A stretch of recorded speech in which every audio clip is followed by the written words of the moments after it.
Bonsoir à tous, bienvenue sur le rendez-vous de l'actualité nationale sur ESAE TV. Mesdames, Messieurs, voici les titres. C'est sous la présidence effective du président de la République, Patrice Talon, que le Conseil des ministres hebdomadaire s'est tenu. Pour le compte des décisions prises ce jour, il est à retenir la réglementation de la gestion du parc des véhicules et autres équipements motorisés de l'État et le mode de détermination de l'assiette, ainsi que plusieurs nominations, parmi lesquelles le directeur général de l'Agence des services et systèmes d'information et le directeur général de l'Agence de sécurité sanitaire des aliments. À suivre dans cette édition les précisions du Conseil des ministres de ce jour. Les candidats au BEPC à travers l'épreuve de mathématiques à eux proposés ont ainsi composé dans la dernière épreuve du brevet d'études du premier cycle, session de mai 2019 dans la matinée de ce mercredi. En effet, leur nerf soumis à rude épreuve tant moralement que physiquement durant toute l'année académique finissante et ces 3 derniers jours peuvent désormais être relâchés en attendant les résultats de l'examen. Et c'est cet état d'esprit de soulagement qu'ils confirmeront à notre micro au cours de ce journal. Ce n'est plus un secret pour personne, la liste des joueurs béninois qui participeront à la CAN Égypte 2019 a déjà été dévoilée par le sélectionneur du Bénin, Michel Dussuyer. Et c'est pour justifier et défendre ses choix qu'il a, au cours d'une conférence de presse donnée ce mercredi 29 mai, répondu aux questions des journalistes et reporters sportifs présents sur place.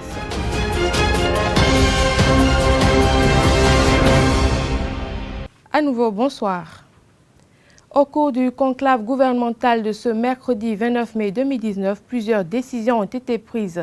Entre autres décisions, la réglementation de la gestion du parc des véhicules et autres équipements motorisés de l'État et le mode de détermination de l'assiette. Pour plus de précisions, je vous invite à suivre le ministre de la Culture, du Tourisme et des Sports, Oswald Omeki. Il est au micro d'Abdel Kader Achirou et de Hanifat Boukari. Au titre des mesures normatives, réglementation de la gestion du parc des véhicules et autres équipements motorisés de l'État. Le décret régissant le parc automobile de l'État date de 1999. 20 ans après, des insuffisances notoires ont été relevées dans son application.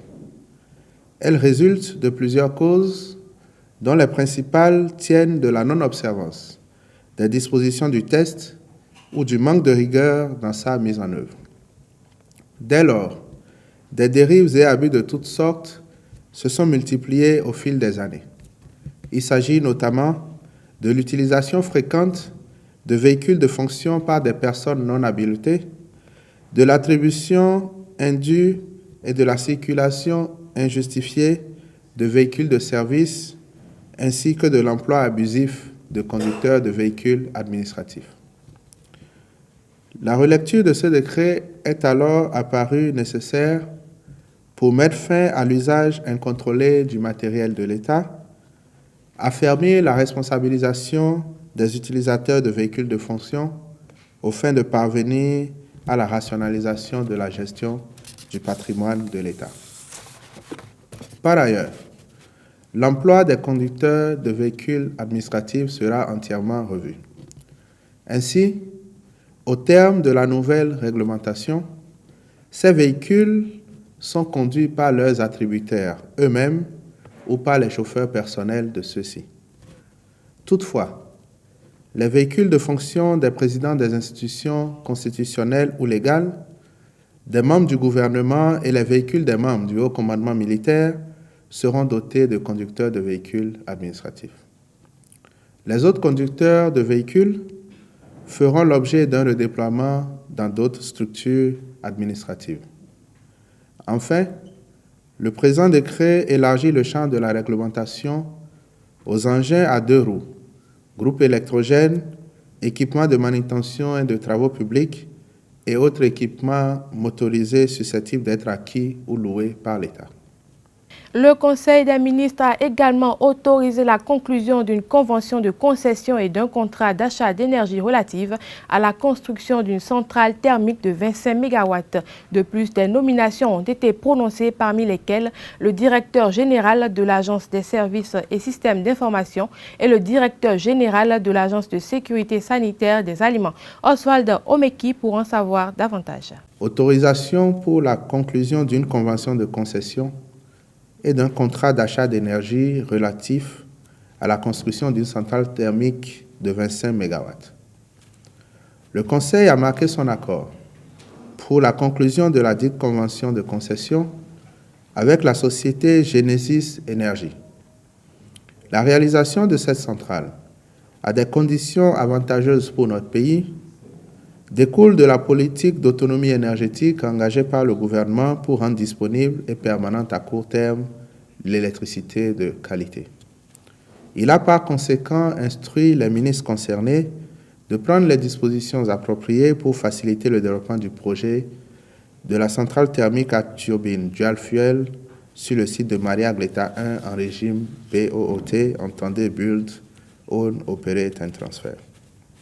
Au titre des mesures individuelles, les nominations suivantes ont été prononcées. À la présidence de la République, directeur général de l'Agence des services et systèmes d'information ASSI, M. Serge Laurent Adjovi, cumulativement avec ses fonctions actuelles. Au ministère de l'Agriculture, de l'Élevage et de la Pêche, sur proposition du ministre, directeur général de l'Agence béninoise de sécurité sanitaire des aliments, M. Setonji Epiphane Rossou. Démarré le lundi dernier sur toute l'étendue du territoire national, les candidats pour le compte de la troisième et dernière journée de la phase écrite du BEPC ont composé en mathématiques ce jour. À l'heure du bilan de ces 3 jours de composition, les candidats au BEPC session de mai 2019 envisagent les résultats sous différents auspices.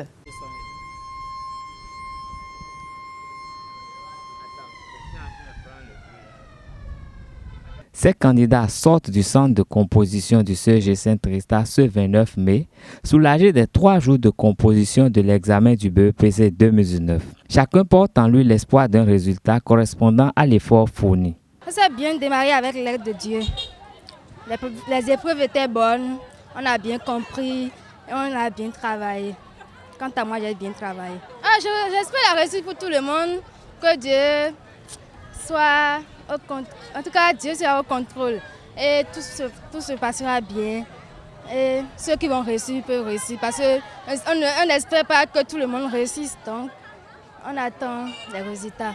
Au début, c'était abordable quand même. Les épreuves sont abordables, mais comme on ne peut pas juger tous les élèves, ça peut ne pas être abordable à tous les côtés, mais à mon côté, à moi, c'est abordable.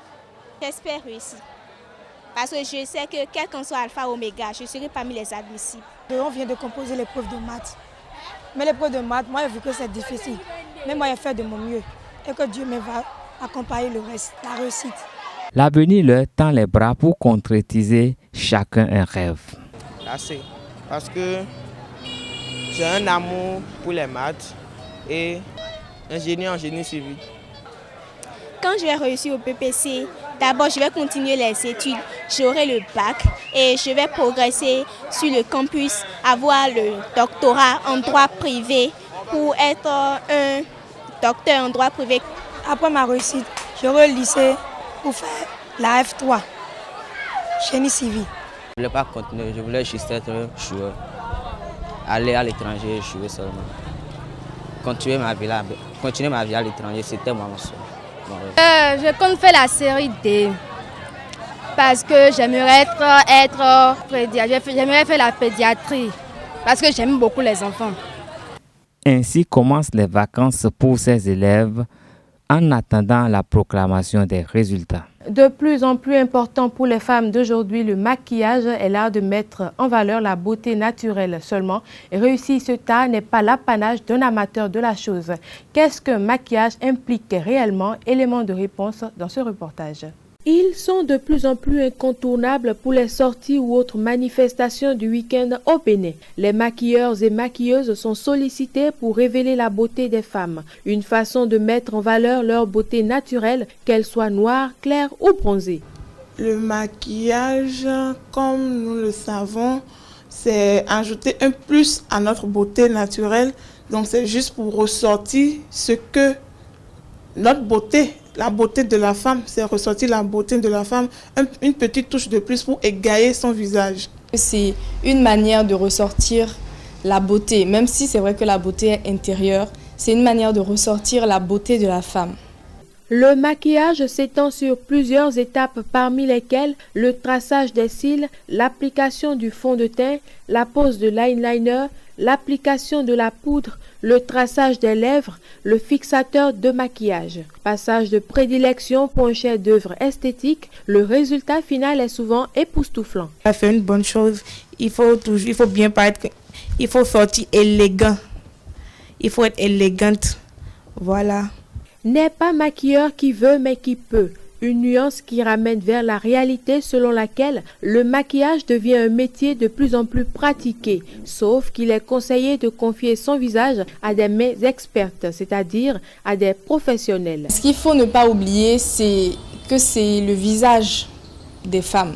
Donc il ne faut pas utiliser n'importe quel produit parce que ça pourrait mettre en danger la vie de certaines personnes. Elles peuvent être allergiques à certains produits. Donc, pour celles qui sont passionnées, qu'elles fassent au moins quelques recherches. Attention, parce que j'ai déjà eu des clientes qui sont venues vers moi se plaindre d'allergies, de dartres suite à un maquillage. Même avec les fards à paupières du marché, elles ont des dartres sur les paupières, tout ça, donc de faire attention. Chacun sur ton programme maquilleuse, elles font des trucs sur le visage, mais quand tu vois, ce n'est pas du tout agréable à voir. Ce n'est pas du tout ça. Donc, si c'est vraiment, d'autres le font parce qu'il y a de l'argent dedans et non pas passion. C'est quand c'est une passion, même quand tu l'apprends pendant des années, quand c'est une passion, la technique de le faire, elle est toujours différente de genre, je veux y gagner de l'argent. Avant de laisser quelqu'un vous maquiller, de lui demander des trucs qu'elle aura déjà eu à faire dans le passé pour voir un peu le travail qui a été effectué avant de laisser votre visage à cette personne-là. La beauté est naturelle, certes, mais savoir la valoriser revient à avoir recours à certaines méthodes, dont celle du maquillage actuellement en vogue. En tout état de cause, il est recommandé de savoir distinguer le bon maquilleur du faux pour conserver un beau visage. Et puis, avant de refermer ce journal, la page sport. Le sélectionneur du Bénin, Michel Dussuya, a justifié ce mercredi après-midi la liste des joueurs retenus pour défendre les couleurs nationales à la phase finale de la Coupe d'Afrique des Nations CAN Égypte 2019. De Salomon Junior au lieu de Nabil Yarou à l'absence de Yannick Aguemon, le technicien français a répondu aux préoccupations des journalistes et reporters sportifs. Aujourd'hui, je considère que Junior Salomon, de par son expérience, de par son vécu aussi sur une compétition comme ça, peut s'intégrer plus facilement si on fait appel à lui, quoi. Par rapport à un joueur qui n'a pas le même vécu et qui a son expérience, sa petite expérience internationale. Mais en tout cas, je voudrais répondre en partie à votre remarque, quoi. Moi, je suis là pour la Coupe d'Afrique. Ma priorité, c'est la phase finale de la Coupe d'Afrique. Le CHAN, c'est une autre compétition. Je ne vais pas préparer la phase finale, choisir des joueurs pour la phase finale pour préparer le CHAN. Ce n'est pas mon objectif. Mon objectif, c'est d'avoir les meilleurs joueurs, les plus performants pour la phase finale de la Coupe d'Afrique. Donc, de toute façon, je pense que je connais Nabil, je sais que c'est un joueur d'un bon niveau. Après, vous comparez, c'est vous appréciez, quoi. Vous allez faire des comparaisons en pensant que Nabil Yarou est au-dessus des autres. Ce n'est pas mon opinion. Donc, on va avoir des divergences d'opinion. Mais c'est normal, quoi. Là, je peux comprendre. Mais en tout cas, je connais le joueur, j'apprécie aussi ses qualités. Mais je pense que les deux autres sont au-dessus de lui, sinon j'aurais fait appel à lui. Et concernant Moïse Adiléou, c'est un joueur qui a ses qualités et ses défauts, comme tout un chacun, quoi. C'est un joueur aussi qui a beaucoup joué cette année, qui a franchi des paliers, qui a capitalisé aussi un petit peu en expérience. On sait que son déficit technique, on le connaît. Je le connais. C'est pour lui aussi une marge d'évolution et une marge de progression. C'est un domaine dans lequel il peut encore travailler, il doit encore travailler et il peut encore progresser pour apporter encore un plus à l'équipe nationale. Concernant les attaquants sur les côtés, j'essaie de construire toujours ma liste en doublant les postes. Donc vous me dites qu'il ne reste que Djigla et Dossou. Or, je pense à mon sens que vous oubliez Soukou et vous oubliez Segbe Azanko. Donc, les postes sont doublés. Pour les deux postes, tous les postes sont doublés. Et dans ma tête, c'est comme ça.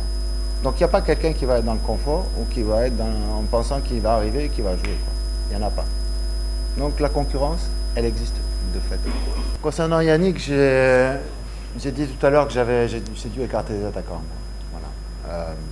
Il joue sur un poste plutôt de côté dans son club et naturellement c'est son poste préférentiel. Et nous avons beaucoup de solutions sur ces postes-là. J'ai été amené à faire des choix. Ce qui a motivé ma décision, il y a, outre le fait que déjà qu'il y a de la concurrence, deuxième aspect, c'est que Yannick a fini son championnat le 26 avril et qu'il est parti tout de suite en vacances, c'est-à-dire que le club n'a pas continué les séances d'entraînement. Donc c'est aussi quelque chose qui n'a pas plaidé en sa faveur au moment du choix. C'est-à-dire que quand on fait des choix, ça se joue à pas grand-chose, donc il y a certains éléments que j'intègre à ma réflexion. Et voilà, et le troisième aspect, c'est qu'il est venu nous rejoindre, il n'a pas eu le temps de jeu encore avec la sélection. Mais on regarde demain, et aujourd'hui, il a montré une très bonne intégration et des choses intéressantes.